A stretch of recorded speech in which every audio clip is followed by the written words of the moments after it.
पवित्र बाहुड़ा यात्रा अवसर में कटक जिला महांगा ब्लॉक शाहपुर पंचायत बालीपड़िया मौसीमा मंदिर जगन्नाथ मंदिर को तीन ठाकुर बाहुड़िले। यह अवसर में रथ में तीन ठाकुर जगन्नाथ बलभद्र एवं सुभद्रा रथ रूढ़ होगा पर वरिष्ठ पंडितों द्वारा पूजार्चना कर ज्ञानेन्द्र महांती छेरा पहरा देखा मिलता। शह शह श्रद्धालु माने उपस्थित रही बाजा बाण रोषणी घंट एवं कीर्तन सहित तीन ठाकुर को टाणी आनी शेष में श्रद्धालु माने तीन ठाकुर को जगन्नाथ मंदिर को भक्त माने आनंद उल्लास सहित टाणी टाणी आनी हरिबोल हुड़हुड़ी एवं जय जगन्नाथ ध्वनि रथ दाण्ड प्रकम्पित होता। यह कार्यक्रम में सरपंच शारदा प्रसाद महांती, स्वाधीन महांती, चित्तरंजन साहू, शशिभूषण महांती, समरेन्द्र महांती, असित महांती, अक्षय कुमार सिंह, भाग्यधर भंज, शत्रुघ्न महारणा, अरुण भंज, शुभेन्दु पंडा, सुभाष महांती, भागीरथी बारिक, बाबाजी चरण दास, मुरली बेहरा, नित्यानंद स्वाई, शिशिर आचार्य, केशव लेंका, कामिनीकांत महांती, आशीष महांती, कलिंग महांती, सनातन साहू, कान्हू चरण साहू, विक्रम साहू प्रमुख उपस्थित रही कार्यक्रम परिचालन में सहयोग करते। कटकरू रमेश साहू को रिपोर्ट, सूर्यास्त न्यूज।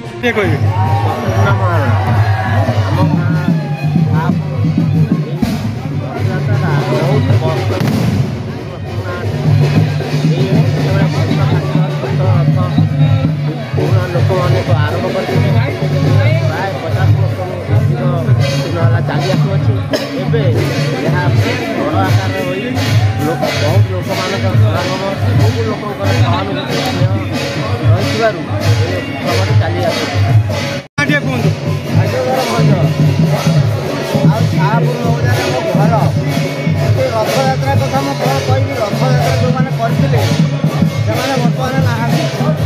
से बोधे 70-72 मसीह आरंभ करते आमर विक्रम महारणा, भंज,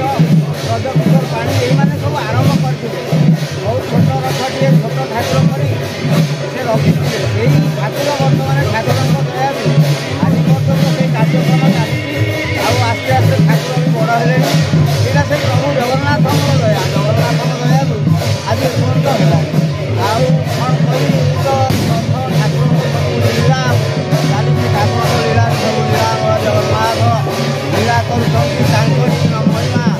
प्रकटने सब जाक चलती जगन्नाथ महिमा सब जाक दया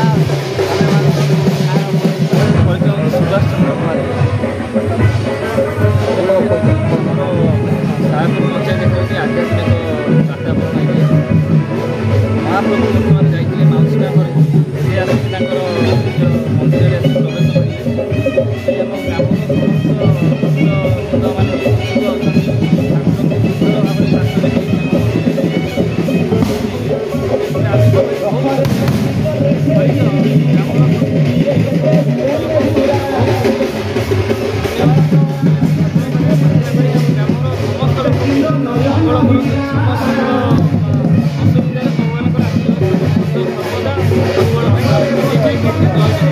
परिचय शारदा प्रसाद महांती पंचायत सरपंच बहुत खुशीर दिन आज पवित्र बाहुड़ा यात्रा ये प्रोग्राम रथयात्रा